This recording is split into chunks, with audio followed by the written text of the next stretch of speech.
આજે છે 21 April 2024. Please like, subscribe and share. So let's start.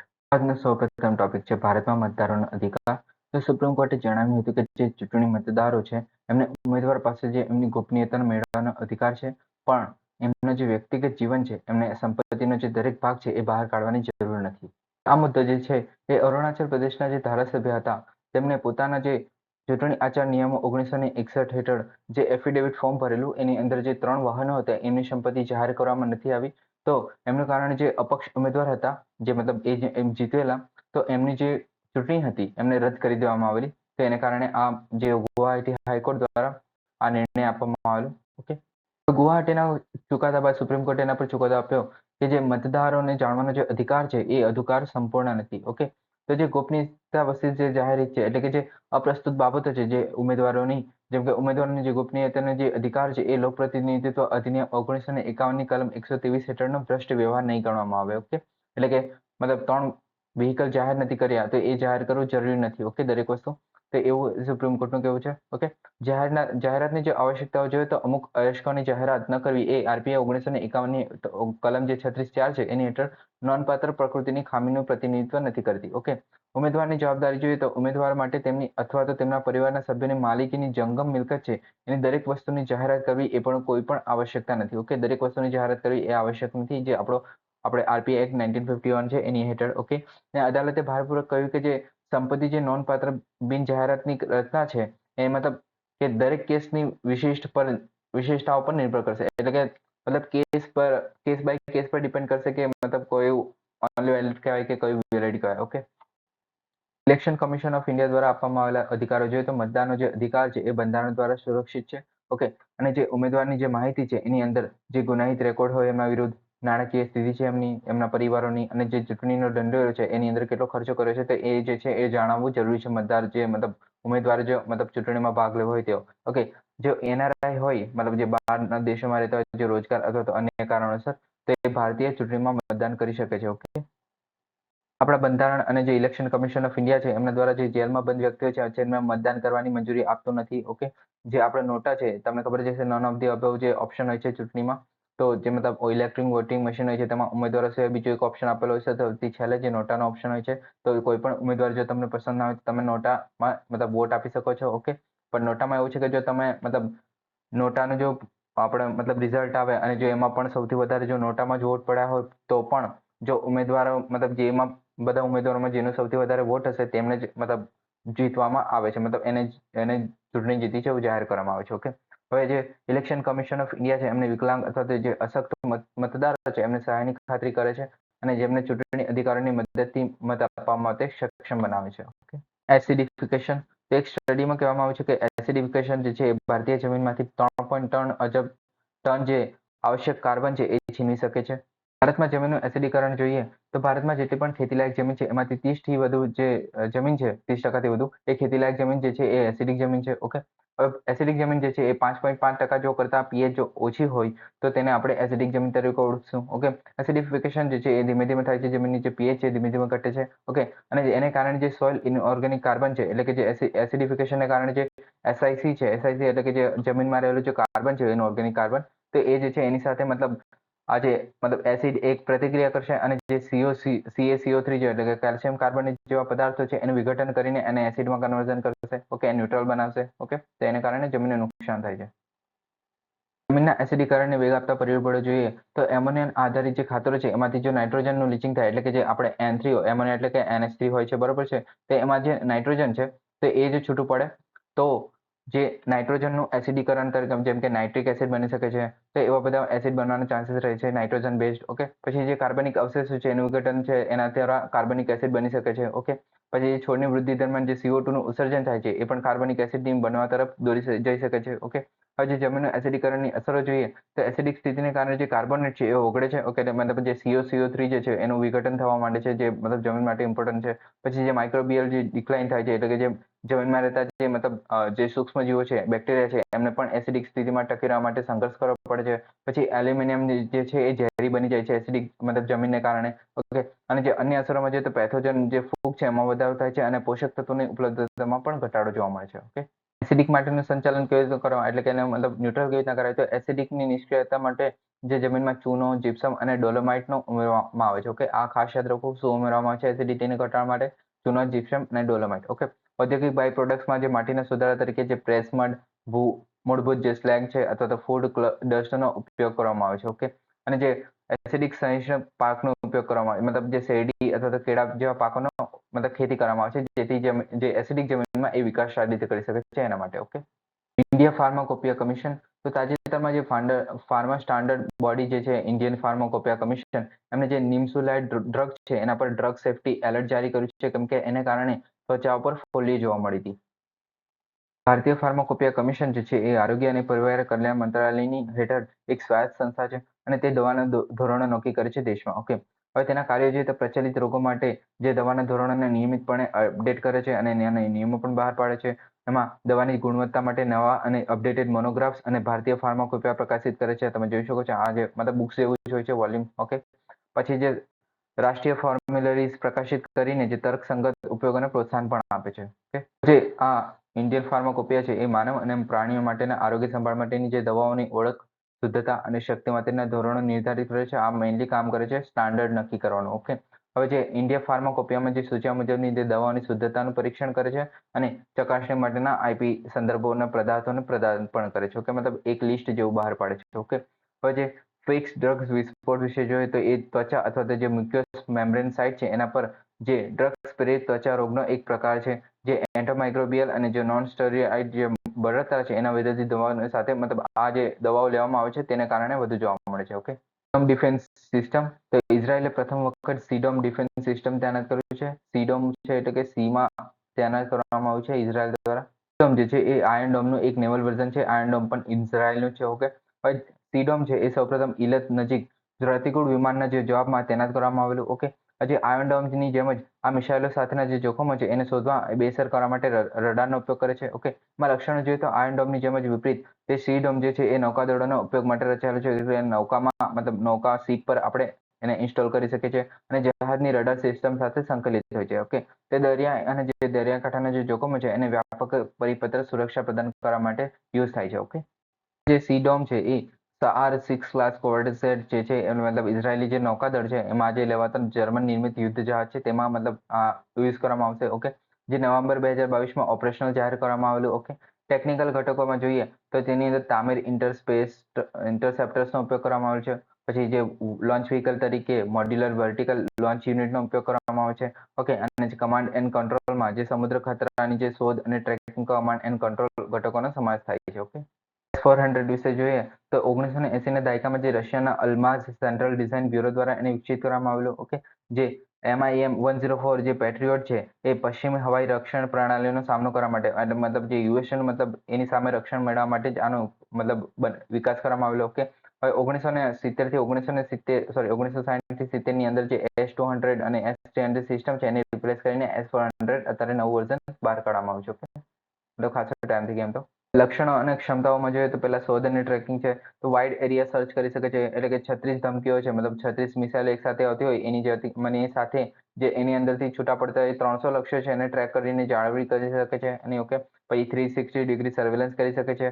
Okay, પછી ઓછા અવલોકન ક્ષમતા અને સ્ટીલ એરક્રાફ્ટ છે એને પણ શોધીને પછી એને ટ્રેક કરી શકે છે. ઇલેક્ટ્રોનિક સુરક્ષા પગલાંના સાથે તબક્કાવાર રીતે રડારનો ઉપયોગ કરે છે. 30 કિલોમીટરની ઊંચાઈ સુધી અવકાશની ધાર પર લક્ષ્યોને જોડે છે. મતલબ 30 કિલોમીટરની ઊંચાઈ સુધી મતલબ સુરક્ષા પ્રદાન કરી શકે છે. ઓકે, ટ્રેકિંગ માટે સક્રિય અને નિષ્ક્રિય બંને પદ્ધતિનો ઉપયોગ કરી શકે છે. ઓકે, હવે આ જે છે લાંબા અંતરની મિસાઇલો જેમ કે 400 કિલોમીટરની રેન્જ, 250 કિલોમીટરની રેન્જ ધરાવતા જે વિસ્તારો છે એની અંદર પણ મતલબ રેન્જમાં મતલબ કામ કરી શકે છે. હવે જે હેલિકોપ્ટર, યુએવી અને જે ઝડપી જેટ્સ અથવા જે પીજીએમ છે એવા લક્ષ્યોને પણ હિટ કરી શકે છે. ઓકે, અને ગતિશીલતા જોઈએ તો જે વ્હીકલ માઉન્ટિંગ છે એટલે કે લોન્ચર્સ, રડાર્સ અને ટ્રકો પર કમાન્ડ મતલબ ટ્રકો પર એડ કરી શકાય છે. આ વસ્તુ મતલબ ટ્રક પર લઈ જઈ શકાય છે. ઓકે, પછી 5 થી 10 મિનિટમાં એને સેટઅપ કરી શકાય છે અને શૂટ એન્ડ સ્કૂટ ક્ષમતાનો ઉપયોગ પણ કરી શકે છે. ઓકે, ક્ષમતા અને અનુકૂલન ક્ષમતા જોઈએ તો બિંદુ અને વિસ્તારના સંરક્ષણ વચ્ચે સ્વિચ કરી શકે છે. એટલે કોઈ પણ એક પર્ટિક્યુલર પોઈન્ટ પર ફોકસ કરી શકે છે અને મોટા વિસ્તાર પર પણ ફોકસ કરી શકે છે. ઓકે, અને ઓછી ઉડતી જે ક્રૂઝ મિસાઇલ છે અને હાઈ અલ્ટિટ્યુડ બેલિસ્ટિક મિસાઇલ છે એની સામે પણ એટલે કે જે એકદમ નીચે લોઅર મિસાઇલ છે અને વાતાવરણના બહારથી આવતી મિસાઇલ છે એને બંને સામે રક્ષણ પ્રોવાઈડ કરી શકે છે. પછી જે માર્ગદર્શન એટલે કે જે જડતા, સક્રિયતા, નિષ્ક્રિય, રેડિયો અને જે સેટેલાઇટ સહિત બહુવિધ મોડ્સનો ઉપયોગ કરે છે અને રિપ્રોગ્રામેબલ સોફ્ટવેર પણ દર્શાવે છે. ઓકે, હવે એમાં નેટવર્ક અને એકીકરણ જોઈએ તો વિશાળ વિસ્તારમાં જે રડાર અને લોન્ચર સાથે સંકલિત કરાયેલો હોય છે આમને. પછી જે AS300, ટોર, પેન્ટસીર એર ડિફેન્સ સાથે ડેટાનું વિનિમય કરે છે, મતલબ આપણે પણ કરી શકે છે અને ઇલેક્ટ્રોનિક હુમલાઓ સામે વધારાની જે નિરક્ષરતા અને જે પ્રતિકાર છે એની સામે રક્ષણ પૂરું પાડે છે. ઓકે, પ્રતિકાર આપી શકે છે. ઓકે, સૌર પીવી કોષો પર આયાત પ્રતિબંધ તો માર્ચ 2024માં જે ભારતનો MNRE એટલે કે જે આપણો ministry of new and renewable energy છે તો એમને સ્થાનિક ઉત્પાદનોને વેગ આપવા માટે જે પીવી મોડ્યુલ્સ માટે 2021નું જે ALMM જે સૂચિ હતી તેને પુનઃસ્થાપિત કરી છે અને સોલર સેલની જે આયાતને એને મર્યાદિત કરવામાં આવી છે. ઓકે, જો લિસ્ટ જોઈએ તો approved list of the modules and manufacturing of the solar photovoltaic modules છે તો એની એક યાદી છે, મતલબ આ એક લિસ્ટ છે જેની અંદર જે સરકારી પ્રોજેક્ટ, સરકાર દ્વારા સહાયિત પ્રોજેક્ટ અને જે સરકારી યોજનાઓ અને જે કાર્યક્રમો છે એની હેઠળ ચાલતા જે પ્રોજેક્ટ છે એના ઉપયોગ માટે માન્ય ઉત્પાદકોનો સમાવેશ થાય છે અને આમાં કેન્દ્ર અને રાજ્ય સરકારની જે વીજળી છે એ વેચવા માટે આપવામાં આવેલા જે પ્રોજેક્ટ છે એનો પણ સમાવેશ થાય છે. ઓકે, આ જે છે એ સૂચિ છે એનું અમલીકરણ કોઈ પણ સ્પષ્ટ કારણ વગર 2 વર્ષ પહેલા સ્થગિત કરવામાં આવેલું. તમને ખબર છે કે ઓછા ખર્ચને કારણે જે મોટાભાગના જે સૌર ઉપકરણો છે આપણે ચીનમાંથી જ આયાત કરવાતા હતા અને જે ભારતમાં જે પુનઃપ્રાપ્ત ઉર્જા માટેના જે મતલબ સ્પર્ધાત્મક ભાવે આપણે ઉપકરણો બનાવી નથી શકતા ચીનની સરખામણીમાં, તો એના માટે જ આ એક લિસ્ટ બહાર પાડવામાં આવેલું. 2022માં એને બંધ કરી દેવામાં આવેલું પણ 2024માં ફરીથી આ સૂચિને પુનઃસ્થાપિત કરવામાં આવી છે, જેની અંદર એક PLI સ્કીમ પ્રોવાઈડ કરવામાં આવશે એટલે પ્રોડક્ટ લિંક ઇન્સેન્ટિવ પ્રોવાઈડ કરવામાં આવશે જે નિર્ણાયક ક્ષેત્રમાં રોકાણને પ્રોત્સાહન આપશે અને જે સ્કેલની અર્થવ્યવસ્થા છે એ બનાવવા માટે ભારતીય ઉત્પાદકોને સ્પર્ધાત્મક વધારવા માટે એક મતલબ આત્મનિર્ભર ભારતનો એક ઘટક તરીકે આપવામાં આવશે. ઓકે, પછી સરકાર એવું માને છે કે જે સ્થાનિક કંપની છે ભારતમાં એ ઉત્પાદનની માંગ પૂરી કરવા માટે સક્ષમ છે તો આયાતને પ્રતિબંધિત કરવાને બદલે જે સ્થાનિક ઉત્પાદકો છે એના ઇકોસિસ્ટમને ટેકો આપવા માટે આ એક PLI સ્કીમ બહાર પાડવામાં આવે છે. ઓકે, અને વિયેતનામ પરની નિર્ભરતા જોઈએ તો ભારતે સોલર સેલ્સ અને મોડ્યુલ્સની માંગને પહોંચી વળવા માટે ચીન અને વિયેતનામ પર જ મોસ્ટલી એના પર ડિપેન્ડન્ટ હોય છે. ભારતે છેલ્લા 5 વર્ષમાં જોઈએ તો $11.17 બિલિયન આપણે સોલર સેલનું મોડ્યુલ્સની આયાત કરેલી. ઓકે, અને જાન્યુઆરી 2023-24માં ભારતે સોલર સેલની જે આયાત છે ચીનમાંથી 53% હિસ્સો છે અને સોલર પીવી મોડ્યુલ છે એનો 63% જેટલો હિસ્સો છે. ઓકે, ચાઇનાનું જે મતલબ ચાઇનામાં સસ્તા ભાવે બની જાય છે એને કારણે આપણે એને પહોંચી નથી વળતા. ઓકે, ચાઇનીઝ જે નીતિઓ છે એ પણ આ સોલર પીવી છે એને પ્રાધાન્ય આપે છે. ઓકે, સોલર સેલને આપણે ભારતનું સ્થાનિક ઉત્પાદનના પ્રમોશન માટે જોઈએ તો ALMM ઓર્ડર બહાર પાડવામાં આવેલો 2019માં. ઓકે, જાન્યુઆરીમાં. ત્યાર પછી 2022માં જે PLI સ્કીમ બહાર પાડવામાં આવેલી જે આપણે નિર્મલા સીતારામને જે આપણે પોલિસિલિકોનથી સોલર મોડ્યુલ છે તેને સુધારવા માટે 19,500 જેટલા કરોડની PLI સ્કીમ બહાર પાડવામાં આવેલી. ઓકે, અને જે કસ્ટમ ડ્યુટી પણ લગાડવામાં આવી છે મતલબ ચીનમાંથી જે મતલબ બહારથી જે વિયેતનામમાંથી અને ચીનમાંથી જે આપણે સોલર સેલ્સ આવે છે મોડ્યુલ્સ આવે છે તો એના પર પીવી મોડ્યુલ છે એના પર 40% અને જે પીવી સેલ છે એના પર 25% કસ્ટમ ડ્યુટી લગાડવામાં આવી છે એટલે ખાસી બધી લગાડવામાં આવી છે એક રીતે જોવા જાય તો. ઉત્તર પૂર્વ ટોચના પ્રવાસન સ્થળ તરીકે ઉભરી રહ્યું છે. પછી ઉત્તર પૂર્વ રાજ્યો છે એમાં જે અરુણાચલ પ્રદેશ છે એમાં તવાંગ મઠ, નામદફા રાષ્ટ્રીય ઉદ્યાન, આસામમાં જે કામાખ્યા મંદિર, કાઝીરંગા રાષ્ટ્રીય ઉદ્યાન, માજુલી ટાપુ, મણિપુરમાં જે લોકતક તળાવ, ઇમ્ફાલ યુદ્ધ કબ્રસ્તાન, મેઘાલયમાં જે નોહલકાલિંગાઈ ધોધ અને જીવંત મૂળ પુલ છે તો આ બધા ટુરિસ્ટ પ્લેસ છે એને મતલબ હજુ સારી રીતે ઇન્સ્ટોલ કરવામાં આવશે. ઓકે, ઉત્તર પૂર્વમાં ભારતના પ્રવાસનની સંભાવના જોઈએ તો પ્રવૃત્તિમાં ટ્રેકિંગ, પર્વતારોહણ, રિવર રાફ્ટિંગ અને જે પેરાગ્લાઇડિંગનો સમાવેશ થાય છે. પછી જે મિસમી, ગારો, ખાસી, ચિંતા જેવા મતલબ આદિવાસી સમુદાય છે તો એમની જે અનન્ય સંસ્કૃતિ અને ભાષાની પરંપરાઓ સાથે આપણે મતલબ એક ટુરિઝમ જેવું ફિલિંગ આવી શકે છે. ઓકે, પછી જે વિન્ટર ટુરિઝમમાં જે ભારે હિમવર્ષા થાય છે આ મતલબ અને શિયાળાની જે પ્રવૃત્તિ છે એને એક આદર્શ સ્થળ બનાવે છે. ઓકે, પર્યાવરણ પર જે પ્રવાસનની જે નકારાત્મક અસરને ઘટાડવા માટેના પણ પ્રયાસો હાથ ધરવામાં આવે છે. ઓકે, સાઇડ ઇમ્પોર્ટન્ટ છે વૈશ્વિક રેન્કિંગ જોઈએ તો જીડીપીમાં જે world travel and tourism council 2021 છે એના પ્રમાણે ભારત જે છે એ 6ઠ્ઠા ક્રમે આવે છે અને travel and tourism development index છે એની અંદર જે વર્લ્ડ ઇકોનોમિક ફોરમ દ્વારા બહાર પાડવામાં આવે છે એ 2021માં 54મા ક્રમે હતું. ઓકે, હેરિટેજ સાઇટ જોઈએ તો ભારતમાં 42 જેટલી યુનેસ્કો વર્લ્ડ હેરિટેજ સાઇટ છે અને પ્રવાસન ક્ષેત્રે નાણાકીય વર્ષ 2022માં 40 મિલિયન નોકરીઓનું સર્જન થયેલું અને દેશની જે રોજગારી છે એનો 8% હિસ્સો ધરાવે છે. ઓકે, હવે સરકારી પહેલો જોઈએ ટુરિઝમને આગળ વધારવા માટે તો થીમ આધારિત જે પ્રવાસી સર્કિટ વિકસાવવાનો છે. પછી ભારતીયોને જે તેમના પોતાના દેશની શોધખોળ કરવા મતલબ દેશમાં જ ફરવાની સલાહ આપવામાં આવે છે. ટકાઉ પ્રવાસન પ્રથાઓ પર ધ્યાન કેન્દ્રિત કરવાનું છે. માર્કેટ સુવિધાને વધારવાની છે અને બૌદ્ધ વારસા અને જે યાત્રાધામ છે એના પ્રવાસનને પણ પ્રોત્સાહન આપવાનું છે. પડકારો જોઈએ તો પ્રવાસીઓના જે ઇન્ફ્રાસ્ટ્રક્ચરમાં સુધારો કરવાની જરૂર છે. પછી જે પ્રવાસીઓ માટેની જે સલામતી છે એમના પગલાં વધારવાની જરૂર છે.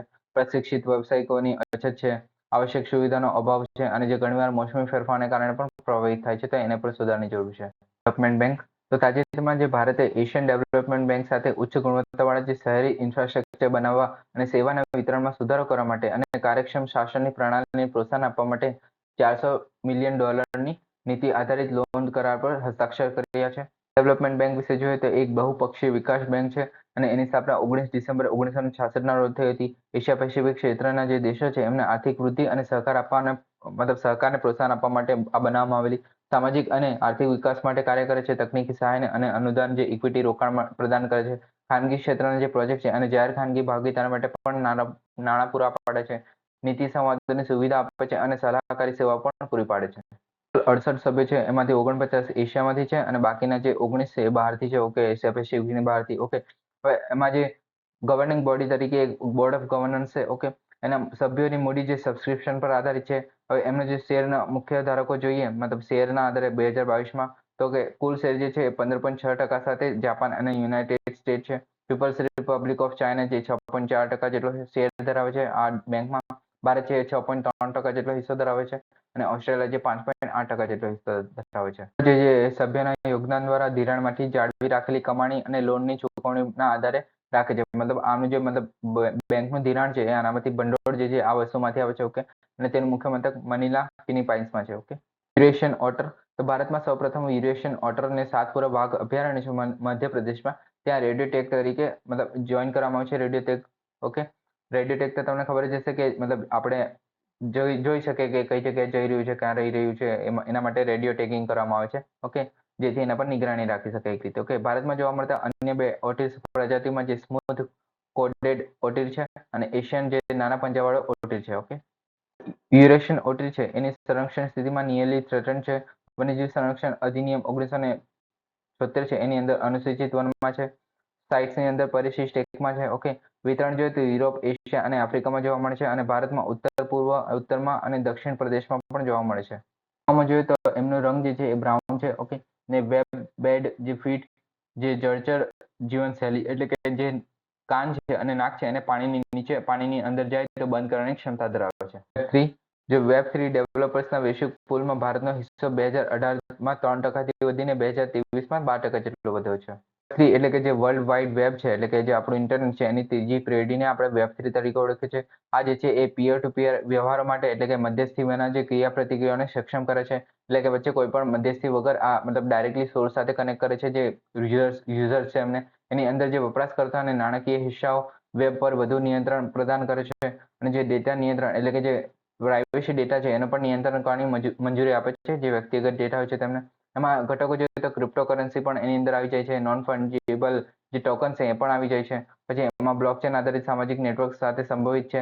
ઓકે, અને કોર્પોરેશન દ્વારા નહીં પણ જે સામૂહિક રીતે વપરાશકર્તાઓ દ્વારા એને સંચાલિત કરવામાં આવે છે. ઓકે, એસએનટી પ્રિઝમ તો Jawaharlal Nehru aluminium research development and design centre એટલે JNARDDC છે એ નાગપુર દ્વારા જે એસએનટી પ્રિઝમ શું છે એક પ્રોગ્રામ હેઠળ નવી દરખાસ્તો મંગાવવામાં આવી છે. આ પ્રિઝમ શું છે તો promotion of the research and innovation in the startup on MSME એટલે કે MSME અને જે સ્ટાર્ટઅપ છે એના માટે પ્રમોશન અને રિસર્ચ કરવાનો એક પ્રોગ્રામ છે. ઓકે, એસએનટી પ્રિઝમ જે છે એ ખાણ મંત્રાલય હેઠળ એટલે કે મિનિસ્ટર ઓફ માઇન્સની હેઠળ છે. ઓકે, એનો ઉદ્દેશ્ય જે છે એ ખાણકામ, ખનિજ પ્રક્રિયા, ધાતુશાસ્ત્ર અને જે રિસાયકલિંગ જે છે એટલે જે માઇનર્સ સાથે મિનરલ સાથે જોડાયેલી જેટલી પણ વસ્તુ છે તેની સાથે સંશોધન, ડિઝાઇન, વિકાસ, આઈપીઆર બનાવટ, પછી જે પાયલોટ પ્રોજેક્ટ છે, ઉત્પાદન અને ઇકોસિસ્ટમને પ્રોત્સાહન આપવા માટે આ પ્રોગ્રામ છે. ઓકે, જે અમલીકરણ એજન્સી જે છે એ JNARDDC છે. ઓકે, જે ખાણ મંત્રાલય હેઠળ એક સ્વાયત્ત સંસ્થા છે. ઓકે, એના પેટા ઘટકોમાં જોઈએ તો 2 કરોડ સુધીની અનુદાન આપશે જે સ્ટાર્ટઅપ ફંડિંગ માટે